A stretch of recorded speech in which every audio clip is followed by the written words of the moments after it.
मौत। मौत का नाम सुनते ही अच्छे अच्छों का मूड खराब हो जाता है।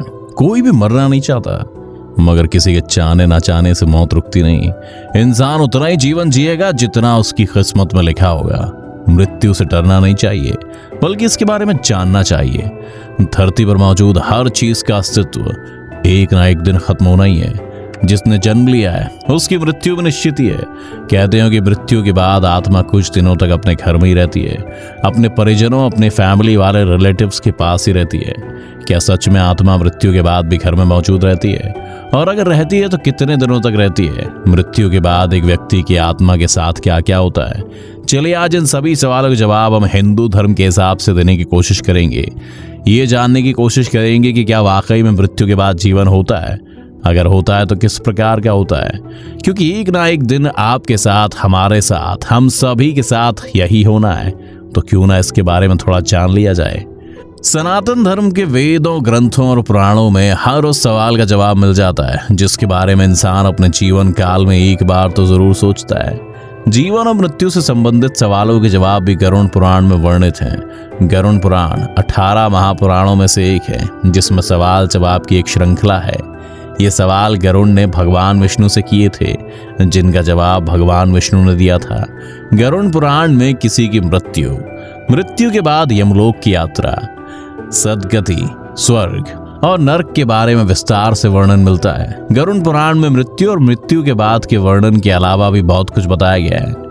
जीवन क्या है, जीवन जीने का सही तरीका क्या है, पाप और पुण्य क्या है, इस तरह के सवाल गरुड़ ने विष्णु जी से किए थे। सवाल जवाब की श्रृंखला में आपको जीवन और मृत्यु से जुड़ा हर रहस्य मालूम पड़ जाएगा। जब किसी की मृत्यु हो जाती है तब भी गरुड़ पुराण का पाठ कराया जाता है। गरुड़ पुराण के अनुसार जब किसी इंसान की मृत्यु का समय नजदीक आता है तो कुछ घंटों पहले ही शरीर के साथ चक्र से आत्मा का कनेक्शन टूट जाता है। उसके पैर ठंडे पड़ने लगते हैं, उसकी इंद्रियों पर नियंत्रण नहीं रह पाता। साइकोलॉजी से जुड़े कुछ सिद्धांतों की माने तो मृत्यु के कुछ समय पहले ही आत्मा का एस्ट्रल कार्ड से कनेक्शन टूट जाता है। एस्ट्रल कार्ड के कारण ही आत्मा शरीर से जुड़ी हुई होती है। ऐसा माना जाता है जिस तरह जन्म से पहले गर्भ में माता के गर्भनाल से ही भ्रूण जीवित रह पाता है और जन्म के समय जीवन जीने के लिए गर्भनाल को शरीर से अलग करना पड़ता है, उसी तरह जीवन भर शरीर और आत्मा भी एक एस्ट्रल कार्ड से जुड़े रहते हैं। और जीवन से मृत्यु की ओर बढ़ते समय एस्ट्रल कार्ड का कनेक्शन टूटना जरूरी होता है। तो शरीर के 7 चक्रों से कनेक्शन टूट जाने के बाद एस्ट्रल कार्ड से भी कनेक्शन टूट जाता है। इसके बाद शरीर से प्राण निकलने लगते हैं और आत्मा शरीर छोड़ने लगती है। कोई भी अपना शरीर छोड़कर जाना नहीं चाहता। जब आत्मा को शरीर छोड़ना पड़ता है तो उसे तकलीफ होती है। गरुड़ पुराण के अनुसार आत्मा शरीर से जुड़े रहने की भरसक कोशिश करती है। अक्सर देखा जाता है कि प्राण निकलने के बाद भी कभी कभी शरीर का कोई अंग मूवमेंट करता रहता है। ऐसा इसलिए होता है क्योंकि आत्मा शरीर से निकलना नहीं चाहती। गरुड़ पुराण के अनुसार इस दौरान 2 यमदूत भी आत्मा को यमलोक ले जाने के लिए आते हैं। शरीर से निकलने के लिए पहले ही आत्मा को यमदूत दिखने लगते हैं। जब आत्मा शरीर नहीं छोड़ती तो यमदूत उसके गले में पाश डालकर जबरदस्ती उसे शरीर से बाहर निकालते हैं। आत्मा चीखती चिल्लाती अपने परिवारजनों से बात करने की कोशिश करती है, मगर किसी को उसकी आवाज सुनाई नहीं देती। इसके बाद यमदूत आत्मा को अपने साथ यमलोक के मार्ग पर ले जाते हैं। मार्ग में सबसे पहले एक स्थान पर उसे उसके पाप और पुण्य का हिसाब दिया जाता है। आत्मा अपने अच्छे बुरे कर्मों को याद करती है। 24 घंटों तक आत्मा को उसके कर्मों और कर्मों के परिणामों के बारे में बताया जाता है। उसके बाद उसे दोबारा उसके परिजनों के पास छोड़ दिया जाता है। यह आत्मा 12 दिनों तक यहीं अपने परिवारजनों के पास ही रहती है। अपने परिवार वालों को रोते बिलखता देखती रहती है। उनसे बात करने की कोशिश करती है, मगर कोई भी उसे देख नहीं पाता है, न सुन पाता है। इस दौरान उसके परिवारजन पिंड दान करते हैं, पुण्य आत्माओं को भोजन कराते हैं, सारे रिवाज पूरे करते हैं। कहते हैं कि अगर पिंड दान ना किया जाए तो आत्मा को कभी भी मोक्ष नहीं मिलता।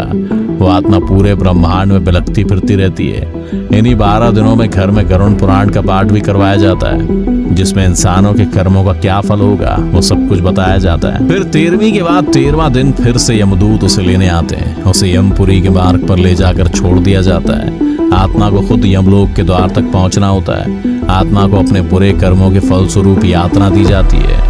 यहाँ वैतरणी नदी भी पार करनी होती है, जिसमें गर्म उबलता पानी होता है। ये नदी कीचड़ से भरी होती है। या तरह तरह के भयानक जीव उस आत्मा को यातना देते हैं। लगभग 47 दिन तक आत्मा इसी नदी में और यमलोक के मार्ग में गिरती पड़ती कष्ट से होती हुई यमद्वार तक पहुंचती है। गरुड़ पुराण के अनुसार अगर पिंडदान में गाय दान की जाती है तो उसकी पूंछ पकड़कर आत्मा वैतरणी नदी को पार करने की कोशिश की यातनाएं कम हो जाती हैं। अगर अपने जीवन काल में कभी किसी ने गोदान किया हो तभी उस आत्मा के पाप कम होते हैं। दोस्तों, जो व्यक्ति धर्म कर्म करता है, लोगों की भलाई करता है, जिसने दान पुण्य किया होता है, उनकी आत्मा आसानी से बिना कष्ट झेले वैतरणी नदी को पार कर लेती है। वैतरणी नदी पार करने के बाद एक खुली जगह में एक छायादार पेड़ दिखाई देता है जहाँ आत्मा आराम करती है। पिंडदान के समय जो भोजन दिया गया था उस आत्मा को वही भोजन के रूप में मिलता है। इसके बाद यमदूत आकर आत्मा को यमलोक के द्वार पर ले जाते हैं। यहाँ भी 3 तरह के द्वार होते हैं। एक द्वार नर्क का होता है। किसी आत्मा ने बहुत बुरे कर्म किए तो उसे नर्क में धकेल दिया जाता है।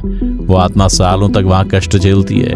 एक द्वार स्वर्ग का होता है। अगर किसी आत्मा ने अच्छे कर्म किए हों, जीवन में धार्मिकता से जुड़े अनुष्ठान किए हों तो उसे स्वर्ग मिलता है। इसके बाद उसे दोबारा जन्म नहीं लेना पड़ता। यह आत्मा स्वर्गवासी हो जाती है। तीसरा द्वार मृत्यु लोक का होता है, जिसका आत्मा के पापों के हिसाब से यमपुरी आने से पहले पूरा हो जाए मगर कोई पुण्य ना कमाए तो दोबारा मृत्यु लोक में किसी शरीर या दूसरे किसी जीव के रूप में भेज दिया जाता है। क्या उसका पुनर्जन्म हो जाता है? दोस्तों, ये तो बात हुई गरुड़ पुराण की, हिंदू धर्म की, हिंदू मान्यताओं और हिंदू सभ्यता की। लेकिन जो लोग विदेश में रहते हैं उन्होंने भी एक थ्योरी बनाई है मृत्यु के बाद के जीवन की, और उनकी माने तो आत्मा को यमदूत लेने नहीं आते, बल्कि उसे कुछ समय तक एहसास भी नहीं होता कि उसने शरीर छोड़ दिया है।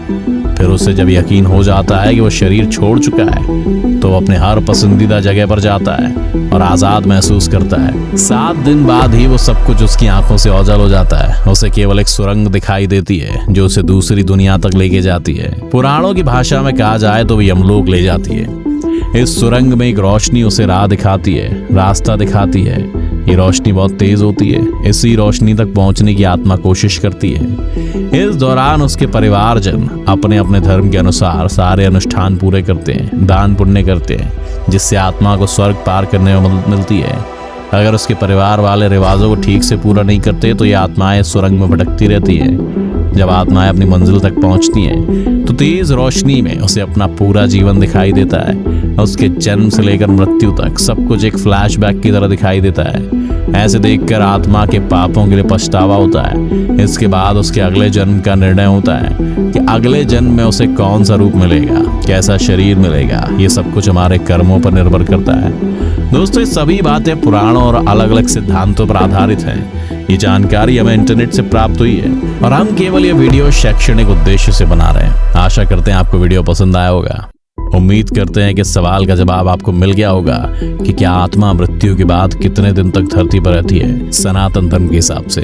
आपकी जानकारी के बारे में क्या विचार है दोस्तों, हमें कमेंट करके जरूर बताएं। आप इस वीडियो को ज्यादा से ज्यादा शेयर करें क्योंकि एक ना एक दिन मृत्यु हम सबको आनी है। शेयर करें इस वीडियो को व्हाट्सएप, फेसबुक और यूट्यूब पर। कल फिर मिलते हैं एक और दिलचस्प जानकारी के साथ। तब तक के लिए आप सबका इस वीडियो के अंत तक बने रहने के लिए दिल की गहराइयों से धन्यवाद।